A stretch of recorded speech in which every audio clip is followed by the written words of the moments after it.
O deputado federal e senador eleito Alan Rick, da tribuna da Câmara, fez um importante alerta sobre o ativismo judicial descontrolado no país. O deputado disse: "Falo especificamente do ativismo judicial que ultrapassou todos os limites em nosso país. Nunca antes nós vimos um avanço tão significativo de um poder sobre o outro, do STF sobre o Legislativo brasileiro, Câmara e Senado." O deputado explicou: "Estamos presenciando uma escalada perigosa de autoritarismo sem precedentes, com a formação de verdadeiros tribunais de exceção, o que é vedado pelo nosso ordenamento jurídico. Não podemos aceitar de forma passiva que vozes de parlamentares sejam caladas, sejam eles da direita, da esquerda ou do centro. Todos os dias temos visto parlamentares sendo calados, tendo suas contas em redes sociais deletadas e suas opiniões tolhidas. Hoje são os da direita, mas amanhã podem ser todos nós." Alan Rick explicou que a situação é mais do que preocupante e exige que a casa manifeste seu repúdio. O deputado ressaltou a omissão do parlamento brasileiro.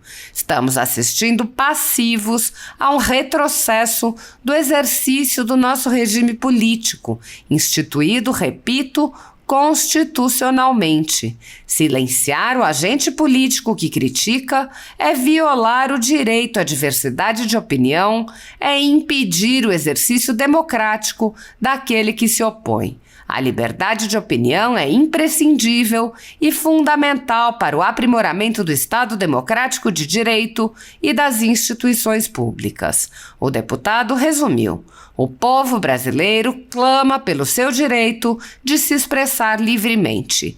Não podemos aceitar o ativismo judicial e a imposição de um poder sobre o outro."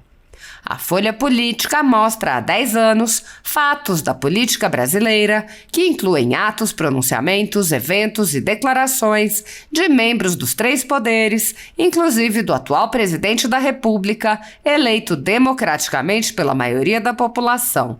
Antes de sua eleição, a Folha Política mostrou atos dos presidentes anteriores e, da mesma forma, pretende continuar mostrando os atos dos próximos presidentes, assim como a cobertura completa de fatos de relevância nacional no âmbito da Câmara dos Deputados, do Senado Federal, das Assembleias Legislativas Estaduais, das Câmaras Municipais, do STF e de outros tribunais. Contudo, atualmente a renda do jornal está sendo confiscada a mando do ministro Luiz Felipe Salomão, ex-corregedor do TSE, que decidiu inviabilizar o funcionamento de sites e canais conservadores, privando-os dos meios de sobrevivência. Há mais de 16 meses, todos os rendimentos da empresa são retidos sem qualquer base legal. O confisco de renda atinge todos os vídeos produzidos pelo jornal, independente do conteúdo. Essa decisão recebeu apoio e aplauso do ministro Luiz Roberto Barroso, Alexandre de Moraes e Edson Fachin e se soma a outras medidas já tomadas contra o canal, como a apreensão de todos os equipamentos promovida pelo ministro Alexandre de Moraes em inquérito que foi arquivado por falta de indícios de crime. Se você apoia o trabalho da Folha Política e pode ajudar a evitar que o jornal seja fechado, doe qualquer valor pelo Pix utilizando o QR Code que está visível na tela ou o código ajude@folhapolitica.org. Caso não utilize Pix, há a opção de transferência bancária para a conta da empresa Raposo Fernandes, disponível na descrição deste vídeo e no comentário fixado no topo. Há 10 anos, a Folha Política vem mostrando os fatos da política brasileira, fazendo a cobertura dos 3 poderes e dando voz a pessoas que o cartel midiático quer calar. Pix ajude@folhapolitica.org. Assista. Senhor presidente, senhoras e senhores deputados, subo essa tribuna primeiramente agradecendo os 154.312 votos que nos elegeram senador da República pelo Estado do Acre. Uma enorme responsabilidade, uma grande honra de representar aquele povo aguerrido do Acre no Senado Federal. Senhor presidente, hoje eu não quero apenas fazer um alerta ao parlamento, mas também venho pedir para que voltemos às nossas atribuições constitucionais com independência e autonomia, sem medo de represálias pelo exercício da atividade parlamentar. Falo especificamente do ativismo judicial que ultrapassou todos os limites em nosso país. Nunca antes nós vimos um avanço tão significativo de um poder sobre o outro, do STF sobre o Legislativo brasileiro, a Câmara e o Senado. Apesar de não ser algo novo, o ativismo judicial, somado à polarização política que vivemos, ganhou contornos preocupantes e merece nosso repúdio e atenção. Estamos presenciando uma escalada perigosa de autoritarismo sem precedentes, com a formação de verdadeiros tribunais de exceção, o que é vedado pelo nosso ordenamento jurídico. Não podemos aceitar de forma passiva que vozes de parlamentares sejam caladas, sejam eles da direita, da esquerda, do centro.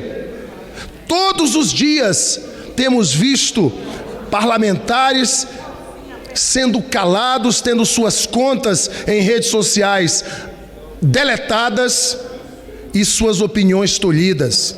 Hoje são os da direita, mas amanhã podem ser todos nós.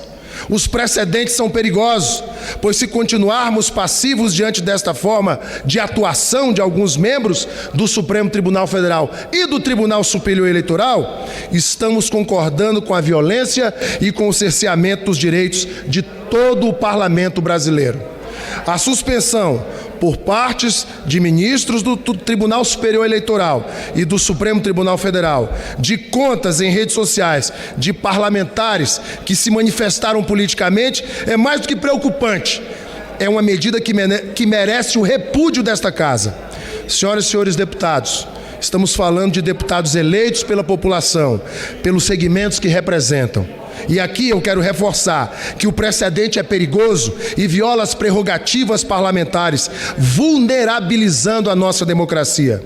O Daniel Silveira, o Ottoni de Paula, que aqui me precedeu, Carla Zambelli, Major Vitor Hugo, Coronel Tadeu e os recém-eleitos Nicolas Ferreira e Gustavo Gaia, todos tiveram suas contas tolhidas, cerceadas em redes sociais. Quem será o próximo? Inclusive aqui, assinei o requerimento da nobre deputada Adriana Ventura, que requer a transformação da sessão plenária em comissão geral para que possamos debater, olho no olho, todo tipo de interferência ilegal e antidemocrática, todo o ativismo judicial, hoje perpetrado contra o parlamento brasileiro. Parabéns, deputada Adriana Ventura. Não podemos aceitar que um ou dois ministros decidam de forma discricionária o que pode ou o que não pode ser postado em redes sociais, principalmente pelos parlamentares eleitos pelo povo. Não podemos aceitar que se criem jurisprudências para normalizar a censura no Brasil, como aconteceu com a rede Jovem Pan. Um verdadeiro absurdo, um cerceamento da opinião e do jornalismo brasileiro.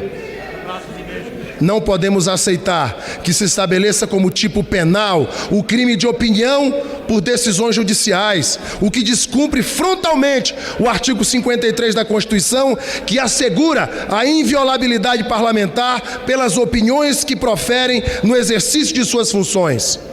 Friso que a imunidade parlamentar material é fruto da nossa Assembleia Constituinte de 1988, que visava assegurar a legitimidade do exercício político e de sua diversidade, que é o elemento principal para a saúde da democracia. Estamos assistindo, senhoras e senhores, passivos a um retrocesso do exercício do nosso regime político, instituído, repito, constitucionalmente. Silenciar o agente político que critica é violar o direito à diversidade de opinião, é impedir o exercício democrático daquele que se opõe. A liberdade de opinião é imprescindível e fundamental para o aprimoramento do Estado Democrático de Direito e das instituições públicas. Em 2016, fui coautor, juntamente com outros nobres deputados do projeto de lei 4754, que teve como autor principal o nobre deputado Sóstenes Cavalcante, que tipifica como crime de responsabilidade dos ministros do Supremo Tribunal Federal a usurpação de competência do Poder Legislativo ou do Poder Executivo. Em 2021, o STF realizou intensa articulação política para barrar o avanço da matéria nesta casa.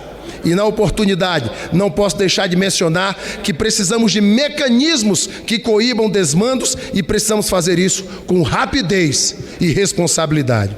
Senhor presidente, cada um de nós viemos para esta legislatura imbuídos de representar suas bases. Todos nós sabemos o que é passar pelo crivo das urnas e a responsabilidade que paira sobre os ombros de cada um de nós. Não podemos e nem devemos nos omitir de legislar e fiscalizar. Temos que enfrentar o embate jurídico que implica o próprio processo legislativo. Tenhamos coragem de defender a liberdade e a democracia no Brasil. Senhor presidente, o povo brasileiro clama pelo seu direito de se expressar livremente. Não podemos aceitar o ativismo judicial e a imposição de um poder sobre o outro.